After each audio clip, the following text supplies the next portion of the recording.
नमस्कार, आप लाइव बिहार देख रहे हैं। मैं हूं राजमोहन तिवारी। एक बार फिर से आप सभी का स्वागत है हमारे खास प्रोग्राम खबरों से खबरदार में। देखिए, आज का दिन उपेंद्र कुशवाहा के लिए बड़ा दिन है, क्योंकि लोकसभा चुनाव में हार के बाद अब वो राज्यसभा के सदस्य बन गए हैं। आपको मालूम होगा कि 21 अगस्त को उनके तरफ से और बीजेपी कैंडिडेट मनन मिश्रा के तरफ से राज्यसभा उपचुनाव के लिए नामांकन पर्चा दायर किया गया था। कोई भी कैंडिडेट विरोध में नहीं खड़ा हुआ।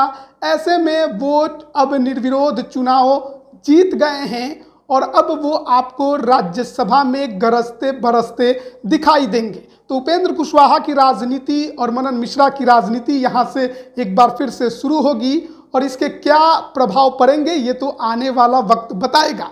लेकिन इन सब के बीच में बीते दिन एक बड़ी खबर निकलकर सामने आई थी, जब लखीसराय के डीएम रजनीकांत ने अपने पद से इस्तीफा दे दिया। 25 अगस्त को उन्होंने बीआरएस के लिए आवेदन किया और ठीक एक दिन बाद 26 अगस्त को उनके बीआरएस की स्वीकृति मिल गई। लेकिन अब जो खबर निकलकर सामने आ रही है कि उन्हें राजगीर में जो खेल यूनिवर्सिटी बनाया गया है उसका वीसी नियुक्त किया गया है। अब इससे कितना ज़्यादा खेल में असर पड़ेगा, कितना खेल आगे बढ़ेगा, नीतीश कुमार का फैसला कितना महत्वपूर्ण और अहम होगा बिहार में खेल को लेकर, इस पर भी हम आज विस्तार से चर्चा ज़रूर करेंगे। लेकिन इसके साथ ही आपको एक और बात बताएं, जिस तरीके से बिहार में इन दिनों उपचुनाव लगातार देखने को मिल रहे हैं। जिस तरीके से लोकसभा चुनाव के बाद पहले रुपौली में उपचुनाव हुआ, राजद को हार का सामना करना पड़ा। एमएलसी की एक सीट पर उपचुनाव हुआ, राजद ने कैंडिडेट ही नहीं दिया और वहां पर जदयू के भगवान सिंह कुशवाहा निर्विरोध चुने गए। राज्यसभा की 2 सीटें, जिसमें एक मीसा भारती की सीट थी, वहां भी उपचुनाव हुआ और दोनों के दोनों सीटें एनडीए के खाते में चले गए। विधानसभा की 4 सीटों पर उपचुनाव होना है, लेकिन उसके पहले बिहार में अभी सियासत एमएलसी के उपचुनाव को लेकर चल रही है, क्योंकि इन दिनों लगातार देखने को मिल रहा है कि तिरहुत स्नातक निर्वाचन क्षेत्र में जेडीयू के कैंडिडेट अभिषेक झा लगातार कैंपेनिंग कर रहे हैं, तो वहीं राजद ने भी अपना आधिकारिक उम्मीदवार घोषित किया है गोपी किशन को, और वो भी पूरे क्षेत्र का दौरा कर रहे हैं। राजद के लिए तिरहुत स्नातक निर्वाचन क्षेत्र क्यों इतना महत्वपूर्ण है, इस पर भी हम चर्चा करेंगे। हमारे साथ वरिष्ठ पत्रकार रवि रंजन जी हैं और वरिष्ठ पत्रकार प्रवीण बागी जी हैं। सबसे पहले चर्चा एक छोटा सा उपेंद्र कुशवाहा पर ले लेते हैं।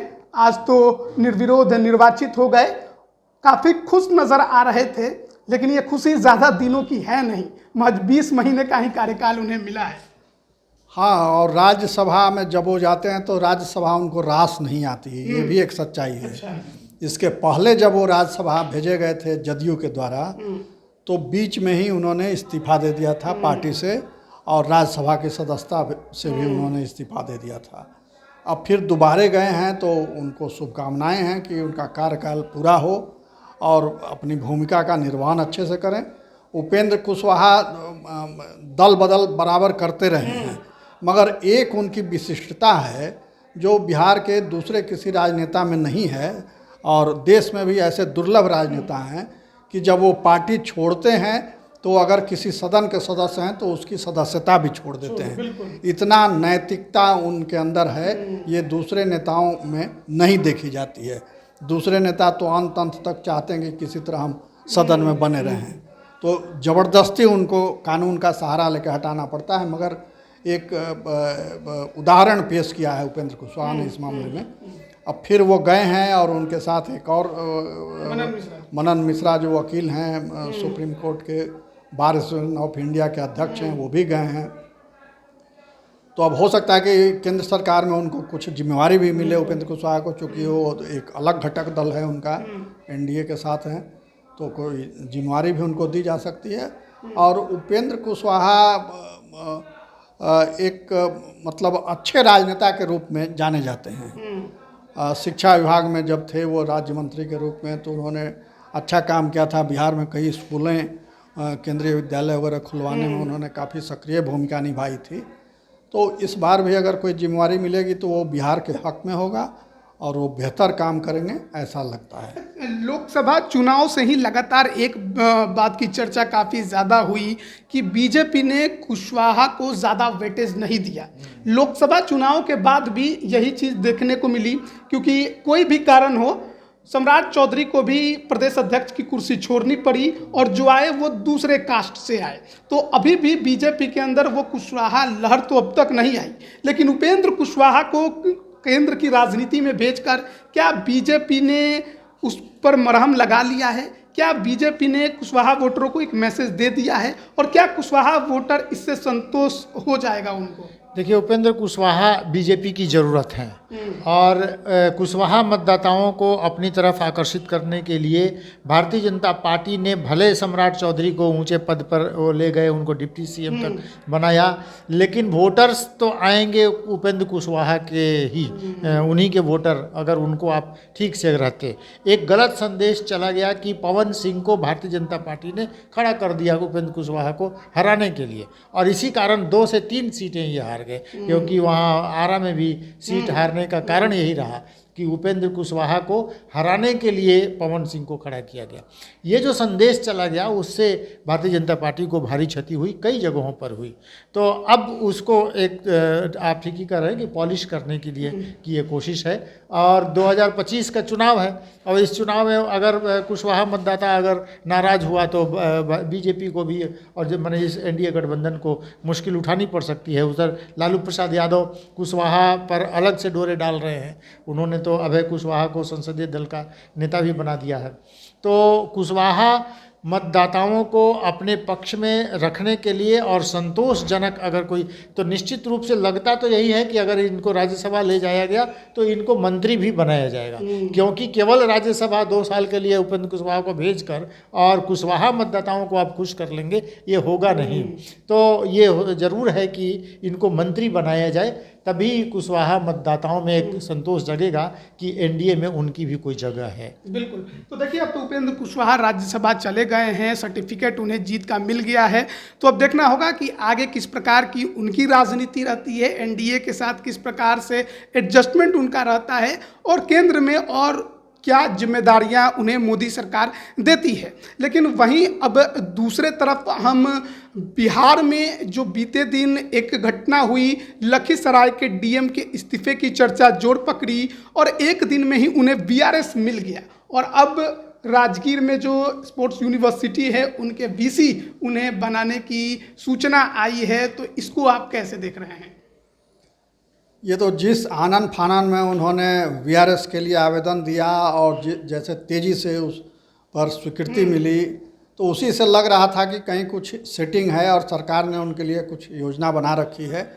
तो इसलिए वो सामने आ गया कि क्या योजना है, और उनको वहाँ वीसी बनाया जा रहा है। जो खेल विश्वविद्यालय नया शुरू होने वाला है बिहार में, उसके वो वीसी होंगे। अब खेलों के बारे में उनका क्या बैकग्राउंड है इसकी जानकारी तो नहीं है, मगर एक नौकरशाह के रूप में वो हैं, तो प्रशासन पर उनका ज़्यादा ध्यान होगा। और अभी चूँकि वो नया शुरू ही होने वाला है, तो इसलिए वहाँ एक मजबूत प्रशासक का होना ज़रूरी है ताकि वो ट्रैक पर रहे। जैसे खेल में अगर ट्रैक से खिलाड़ी उतरता है तो वो समझिए कि खेल से बाहर हो जाता है, डिस्क्वालीफाई हो जाता है। तो इसलिए खेल विश्वविद्यालय भी ट्रैक पर चले, इसके लिए एक अच्छे प्रशासक की ज़रूरत थी वहाँ। तो वही सोच करके उनको वहाँ नियुक्त किया गया होगा। अब वो कैसा परफॉर्म करते हैं ये तो जब काम वहाँ शुरू करेंगे वो तब पता चलेगा। अभी तो 31 अगस्त तक तो वो डीएम के प्रभार में ही रहेंगे। 1 सितंबर से वो कार्यमुक्त होंगे, यानी 31 की शाम से कार्यमुक्त हो जाएंगे, फिर 1 से वहाँ ज्वाइन करेंगे। अच्छा, 29 अगस्त ये तारीख अपने आप में ऐतिहासिक भी है, क्योंकि राजगीर में जो खेल एकेडमी बनाई गई है उसका उद्घाटन नीतीश कुमार खुद करने वाले हैं। और सबसे बड़ी बात है कि इंडियन विमेंस हॉकी टीम भी आ रही है, उद्घाटन मैच वहां पर वो खेलेगी। पहली बार ऐसा होगा जब Indian women's hockey team Bihar में आएगी। और जिस तरीके से इस को बनाया गया है राजगीर में, बिहार के खेल में कितना प्रभाव ये छोड़ पाएगा? निश्चित रूप से ये प्रभाव छोड़ेगा। हम हम आपको ये बताते चलें कि नीतीश कुमार का ये ड्रीम प्रोजेक्ट है, और ये ड्रीम प्रोजेक्ट तब है जब 2005 में मुख्यमंत्री बने थे और 7 में उन्होंने ये कह दिया था कि बिहार में खेल विश्वविद्यालय बनाएंगे, और खेलों को लेकर उनके लिए बड़ी योजना उन्होंने बना ली थी और वो शुरू हो गई। 2021 में बिहार विश्वविद्यालय खेल विधेयक आया, नीतीश कुमार ने लाया, और उस समय एक विवाद हुआ कि नीतीश कुमार 4 विश्वविद्यालयों के कुलाधिपति खुद बन गए। उसमें एक विश्वविद्यालय ये भी है, ये बिहार खेल विश्वविद्यालय देश का ये 6वां खेल विश्वविद्यालय है। दूसरे राज्यों में अभी तक हमको लगता है कि गुजरात, राजस्थान, असम और तमिलनाडु, इन राज्यों में खेल विश्वविद्यालय है। बिहार ये 6वां राज्य हुआ जहाँ पर एक खेल विश्वविद्यालय खुल रहा है। तो नीतीश कुमार पहले से ये सोच कर रखे, और जिस तरह से माने उसमें 31 पदों को अभी सृजित किया गया है, जिसमें अपने चुने हुए अधिकारियों को वो ले जा रहे हैं। ये रविंद्रन भी जो अभी वो है खेल प्राधिकार के हैं, उनको भी वहाँ ले जाया गया, खेल एकेडमी का उनको बनाया गया है। तो विश्वविद्यालय का वाइस चांसलर इनको बनाया गया। लेकिन ध्यान ये देना है कि जब वो बायलॉज बनी थी, विधेयक जो बनी थी, उसमें ये था कि खेल के आयोजन, खेल के प्रबंधन और अंतर्राष्ट्रीय स्तर का कोई नामी खिलाड़ी, इन 3 लोगों का ही मैंने वाइस चांसलर के तौर पर उनकी नियुक्ति होगी। तो अब ये रजनीकांत खेल के आयोजन और प्रबंधन में भले कहा जा सकता है कि होंगे, मैंने क्योंकि लखीसराय में हाल के दिनों में जो जिला स्तर की जो शुरू हुई है खेल प्रतियोगिताएं जो जिला स्तर पर हो रही हैं, राज्य सरकार ने शुरू की है, उसमें लखीसराय से 2-3 लड़के राष्ट्रीय स्तर पर गए, लड़कियां भी गई हैं, और ये जब डीएम रहे तभी। तो एक खेल का प्रबंधन और खेल के आयोजन को रखा गया होगा, कोई मानक जिसके आधार पर इनको चुना गया है और इनको बनाया गया है। तो नीतीश कुमार का ये ड्रीम प्रोजेक्ट है। आप सोच सकते हैं कि 90 से 100 एकड़ ज़मीन में एक पूरा अंतर्राष्ट्रीय वो स्टेडियम है, और उस स्टेडियम के अंदर में ये विश्वविद्यालय है और वो खेल एकेडमी है। 740 करोड़ रुपए खर्च हो रहे हैं इस योजना में। तो नीतीश कुमार ने पहले से सोच के रखा है। तो एक योग्य अधिकारी को और अपने मन के अधिकारी को, जो उनके इलाके के ही हैं, तो उनको चुन के वहाँ विश्वविद्यालय में बनाया। निश्चित रूप से खेलों के विकास में अभी तो बिहार की सरकार, हालांकि तेजस्वी यादव कहेंगे कि इसमें हमको भी माने माइलेज चाहिए, क्योंकि नौकरी वो मेडल लाओ और नौकरी पाओ, ये योजना नीतीश कुमार ने इसकी घोषणा की है। तो अब बिहार से तो अभी तक कोई इस तरह का अंतर्राष्ट्रीय लेवल पर कोई नहीं गया। एक बीजेपी की विधायक हैं श्रेयसी सिंह, लेकिन ओलंपिक तक तो गई, लेकिन उसमें बिहार सरकार का कोई योगदान नहीं था, वो अपने प्रयास गई। तो अच्छी बात है कि बिहार में खेल के लिए विश्वविद्यालय खुल रहा है, खेल एकेडमी खुल रही है और अंतर्राष्ट्रीय स्तर का स्टेडियम। लेकिन इंटरनेशनल लेवल पर हो या नेशनल लेवल पर हो, बिहार में अपनी मेहनत से या बिहार सरकार के मदद से जिस तरीके से बिहार में खेल का उभार होना चाहिए, वो तो अब तक हुआ नहीं है। आपको लगता है कि ये जो नया एकेडमी बनाया गया है, इससे खिलाड़ियों को बहुत मदद मिलेगी? देखिए, बिहार में खेल से खिलवाड़ होता रहा है, और नीतीश कुमार का भरोसा पुरानी चीज़ों को सजा संवार करके रखने में, मजबूत करने में नहीं है। वो हमेशा कुछ नया करते हैं। आप देख लीजिए, मोइनुल हक स्टेडियम पटना का जो है, कितना पुराना स्टेडियम है, और अपने समय के बेहतरीन स्टेडियम में इसकी गिनती होती थी, मगर वो आज खंडहर बन गया है, कोई उसका मेंटेनेंस नहीं है। अब उसे बीसीसीआई को सौंप दिया गया। अरे ये कई बार ऐसा होता रहा है, कभी इसको कभी उसको, मगर उसकी दशा नहीं बदलती है कभी। तो उसकी दशा को ठीक करने के बजाय उन्होंने नया एक शुरू कर दिया वहाँ राजगीर में, एक बड़ा अंतर्राष्ट्रीय लेवल का वो खेल में स्टेडियम बना रहे हैं, मैदान बना रहे हैं, विश्वविद्यालय बना रहे हैं। तो ठीक है, चलिए कुछ तो किया, खेल के नाम पर एक सकारात्मक कदम के रूप में इसको देखा जाना चाहिए। मगर सिर्फ यूनिवर्सिटी बना देने से और वहाँ व्यवस्थाएं दे देने से नहीं कुछ होने वाला है। आप पटना में पूरे शहर में घूम लीजिए, एक भी आपको फुटबॉल का ग्राउंड नहीं मिलेगा, एक भी क्रिकेट का ग्राउंड नहीं मिलेगा, एक भी टेनिस वगैरह का कहीं ग्राउंड नहीं मिलेगा। एक सचिवालय में सिर्फ है टेनिस खेलने के लिए, तो वहाँ साहब लोग खेलते हैं, आम खिलाड़ी कहाँ जाएगा।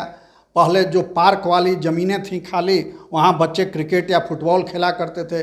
अब समझ लीजिए कि पूरे शहर भर के बच्चे गांधी मैदान में आके खेलते हैं। वो भी कभी मेला लग गया, कभी कोई सभा हो गई तो प्रवेश बंद हो जाता है। तो सिर्फ यूनिवर्सिटी बनाने से नहीं होगा, छात्रों के अंदर खेल की भावना कैसे बढ़े और उनको कैसे सुविधा मिले ताकि वो जहाँ हैं वहीं खेल सकें। अब बच्चे अभी अपार्टमेंट में ज़्यादातर रहते हैं, वहीं अपार्टमेंट के उस पर पार्किंग में खेलते हैं, तो वहाँ क्या खेल होगा। तो ये सब जो बेसिक चीज़ें हैं इन पर ध्यान देने की ज़रूरत है।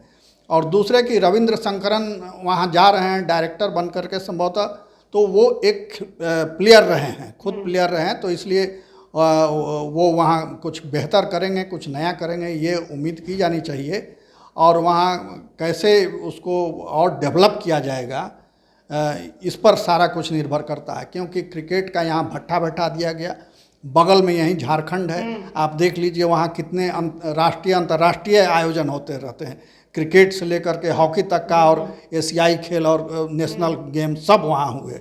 मगर बिहार में एक प्रदेश लेवल का खेल भी नहीं होता है यहाँ। अब इधर जब पाटलिपुत्र स्टेडियम बना वो कंकड़बाग में, तब कुछ शुरू हुआ है। तो ये चीज़ें, और वो भी जो शुरू हुआ तो पिछले साल वहाँ खेल हो रहा था, वो बारिश हुई तो टपकने लगा, इंडोर स्टेडियम जो है उसकी छत टपकने लगी।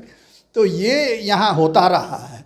अब ये चूँकि नया वहाँ बना है और मुख्यमंत्री खुद रुचि ले रहे हैं, तो उम्मीद की जानी चाहिए कि सब कुछ अच्छा होगा, भला होगा, और एक खेल की संस्कृति विकसित होगी बिहार में। और जैसे राजनेता राजनीति से खिलवाड़ कर रहे हैं, वैसे खेल के साथ खिलवाड़ बंद होगा। बिल्कुल। तो अब तो देखना होगा कि किस प्रकार से यह एकेडमी काम करती है, यूनिवर्सिटी काम करती है, और नीतीश कुमार का जो सपना है वो कितना पूरा हो पाता है। अब बात एक बार फिर से राजनीति पर कर लेते हैं, क्योंकि जिस तरीके से बिहार में उपचुनाव इन दिन लगातार देखने को मिल रहे हैं, अभी 4 विधानसभा की सीटों पर भी होने हैं, उसके लिए अभी निर्वाचन आयोग ने तारीख का ऐलान नहीं किया है।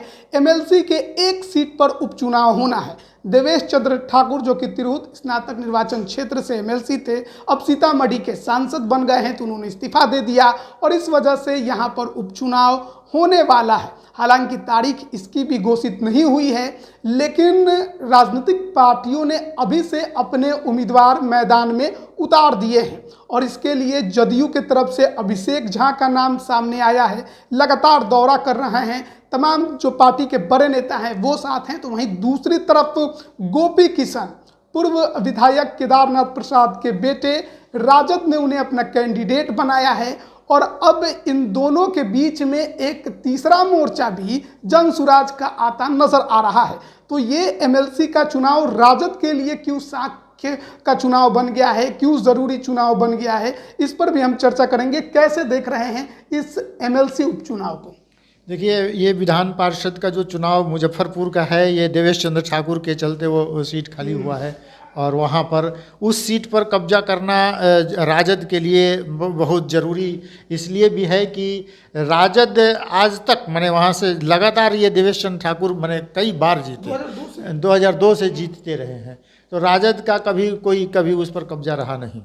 आरजेडी उस इलाके में अपना एक प्रतिनिधित्व, चूँकि सीतामढ़ी पर भी अगर देखेंगे तो राजद को वहाँ पर हार मिली लोकसभा के चुनाव में भी, तो उस इलाके में माने नॉर्थ बिहार में आरजेडी एक अपना वो जरूर चाहेगी कि वहाँ जीतें। लेकिन अभिषेक झा जिनको जेडीयू ने प्रत्याशी बनाया है, जेडीयू के भीतर ही उनका विरोध शुरुआती में शुरू हो गया था और देवेश चंद्र ठाकुर और सभी पार्टी के तमाम कद्दावर नेता, भारतीय जनता पार्टी के भी लोग गए और सबके सामने उनका विरोध होने लगा। तो पार्टी के भीतर एक बहुत है, तो इस चीज़ को भुनाना भी चाहेगी ये आरजेडी, क्योंकि पार्टी के भीतर भारी विरोध है और अगर वो विरोध को वो भुना पाई तो निश्चित रूप से आरजेडी के लिए बहुत बड़ा बल हो जाएगा। लेकिन ये सारण के एमएलसी चुनाव में पिछली बार प्रशांत किशोर ने अपना एक कैंडिडेट पहले ही दौर में, जब पहली ही सीढ़ी पर वो चढ़े थे, अभी तो जन स्वराज बनाया ही था कि उन्होंने एक जिता लिया। तो अगर प्रशांत किशोर बड़ा चैलेंज बन के खड़े हो गए तो आरजेडी और जेडीयू दोनों को झटका लग जाएगा और प्रशांत किशोर जमीनी स्तर पर उधर उस इलाके में बहुत पहले से काम कर रहे हैं। तो ये 4 जिलों को जोड़कर एक तिरहुत निर्वाचन क्षेत्र स्नातक का बनता है, तो इस चुनाव को आप कैसे देख रहे हैं? क्योंकि एमएलसी में बहुत ज़्यादा लोग रुचि नहीं लेते हैं, क्योंकि सबको वोट देने का अधिकार भी नहीं होता है। तो कितना ज़रूरी है, राजद के लिए हो या जदयू के लिए हो या प्रशांत किशोर के लिए हो? देखिए, विधायिका का एक सदन है, वो कहने को तो उच्च सदन है, विधान परिषद को उच्च सदन या राज्यसभा को भी उच्च सदन कहते हैं, और जो डायरेक्ट जनता से चुना हुआ रिप्रेजेंटेटिव हाउस है, विधान सभा या लोकसभा, उसको निम्न सदन कहते हैं। मगर व्यवहार में ठीक इसका उल्टा है।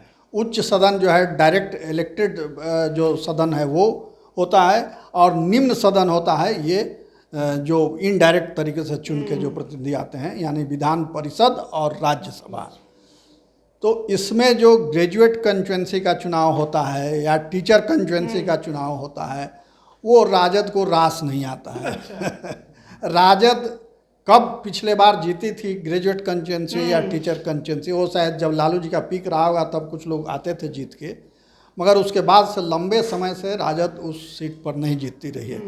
अभी देखिए, ग्रेजुएट कंस्टिट्यूएंसी की 6 सीटें हैं और वो 6 के 6 एनडीए के कब्जे में है। उसी तरह ये टीचर कंस्टिट्यूएंसी की भी 6 सीटें हैं, वो भी सब एनडीए के पास हैं। 2 सीट उसमें दूसरे लोगों के पास, 2 या 3 कहिए, आधा आधा हो गया।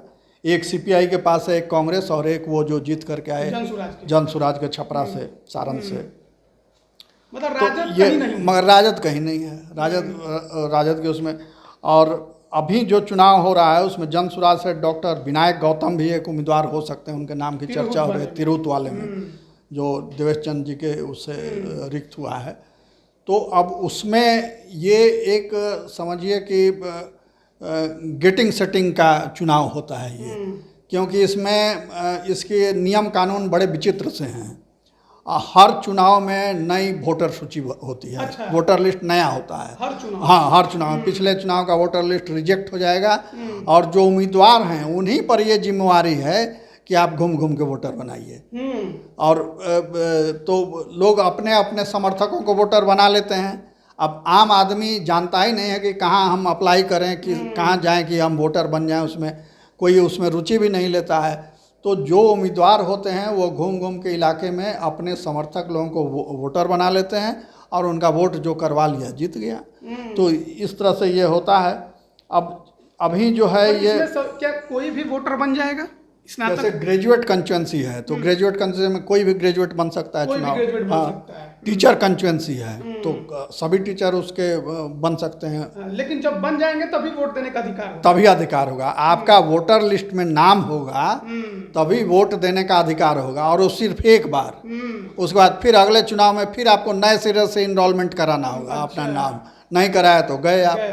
तो ये एक समझिए कि ये एक माने विचित्र सी चीज़ है, जिसकी कोई भूमिका या कोई नीति समझ में नहीं आती है।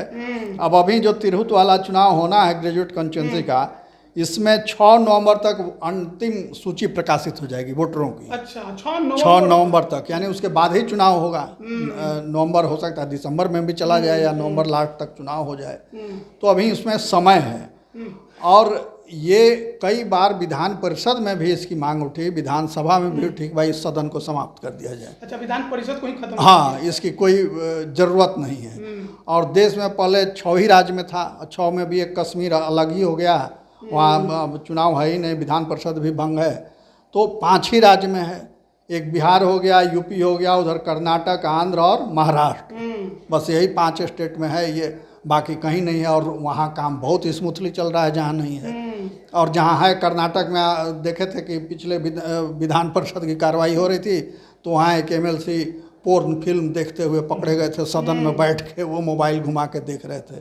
वो सब जगह वीडियो उसका वायरल हुआ था। तो यहाँ भी विधान परिषद के पास कोई पावर नहीं होता है।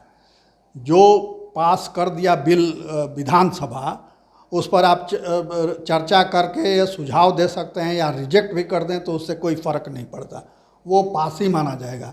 हाँ, वित्त विधेयक जो होता है, बजट, वो दोनों हाउस में पास होना जरूरी है। अगर मान लीजिए विधान परिषद उसको रिजेक्ट कर देता है, वहाँ पास नहीं हो पाता है, तो फिर ज्वाइंट सेशन होगा, वहाँ सत्तारूढ़ दल का बहुमत हो जाएगा और फिर वो पास हो जाएगा।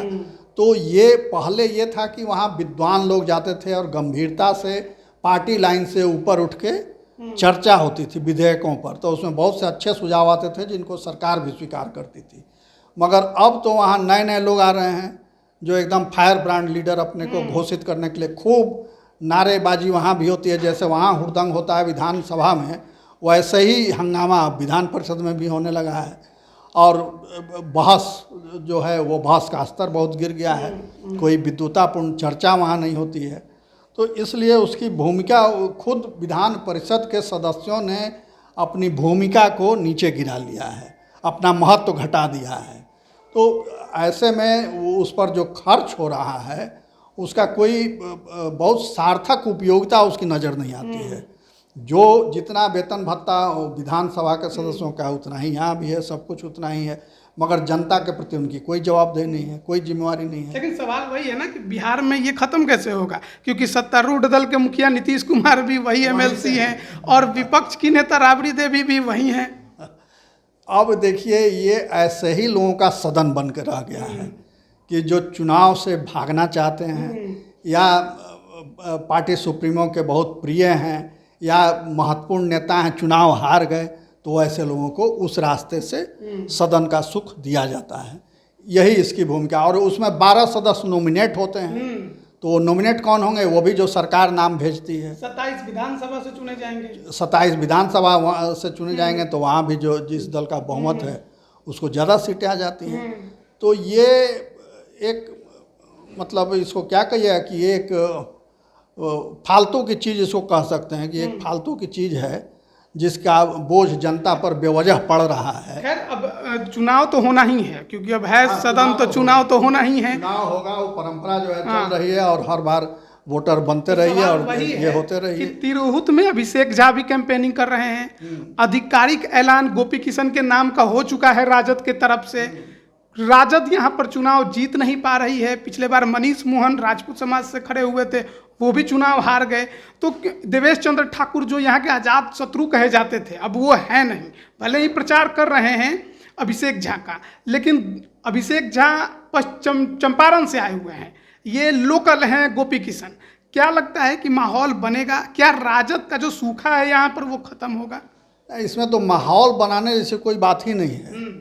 आप वोटर कितने बना पाते हैं उसी पर सारा दारोमदार है। अच्छा, आपने वोटर ज़्यादा बना लिया, उस समय ज़्यादा मेहनत कर लिया, फिर आपकी जीत पक्की है। और वो वोटर टर्नअप हो जाए, वोट कर दे।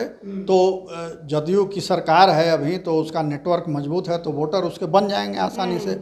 और अभिषेक झा बहुत एक्टिव हैं जदयू में और प्रवक्ता हैं, अच्छे प्रवक्ता में उनकी गिनती होती है। तो पार्टी ने उनको टिकट दिया है, तो एक अच्छा बोलने वाला आदमी सदन में चला जाएगा। ये एक अच्छी बात है कि अगर वो जीतते हैं तो कैंपेनिंग पहले से हो रही है और बड़े बड़े लोग लगे हुए हैं, पार्टी के बड़े नेता उसमें लगे हुए हैं। ये बड़ा बात है कि जहां एक तरफ जदयू ने अपने तमाम बड़े नेताओं को मैदान में उतार दिया है, लेकिन गोपी किशन के साथ राजद कैंडिडेट के साथ राजद के बड़े नेता तो कहीं दिखाई ही नहीं दे रहे। आरजेडी इसको बहुत वो ले रही है, उनको पता है कि वो सीट वो हारने वाले हैं। अच्छा। देखिए, महत्वपूर्ण बात है कि बिहार विश्वविद्यालय के जितने कॉलेज हैं उन्हीं के छात्र जो हैं, जो ग्रेजुएट हो चुके हैं, वही इसमें वोट करेंगे।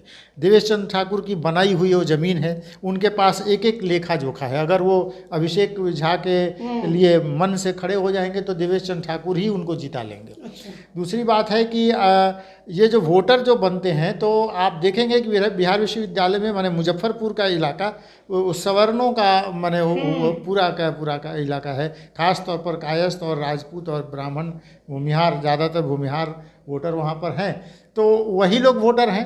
और दूसरी मैंने पिछड़ी जाति, अति पिछड़ी जाति मैंने यादवों का वो संख्या थोड़ी कम है शहरी क्षेत्र में और भी।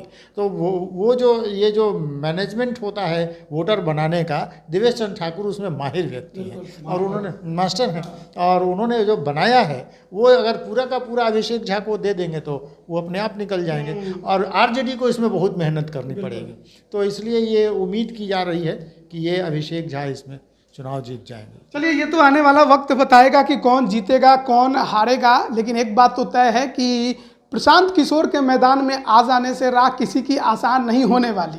आफाक अहमद को वो चुनाव जिता ले गए सारण में, तो जाहिर है उनका भी मैनेजमेंट मजबूत है।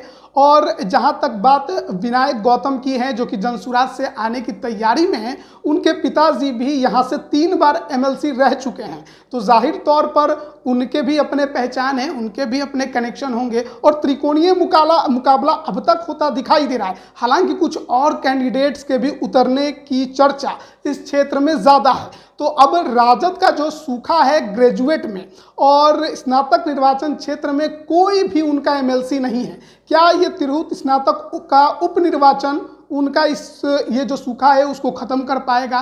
क्या गोपी किशन वो कैंडिडेट बन पाएंगे जो राजद के तिरहुत निर्वाचन क्षेत्र से चुनाव जीतकर दिखाए? अब देखना बड़ा दिलचस्प है, मज़ेदार है। मेहनत कौन ज़्यादा ग्राउंड पर करता है उसी का पलड़ा भारी होता भी आपको दिखाई देगा। बने रहिएगा हमारे साथ, तमाम अपडेट हम आप तक पहुंचा रहे हैं। आप सभी का बहुत बहुत धन्यवाद।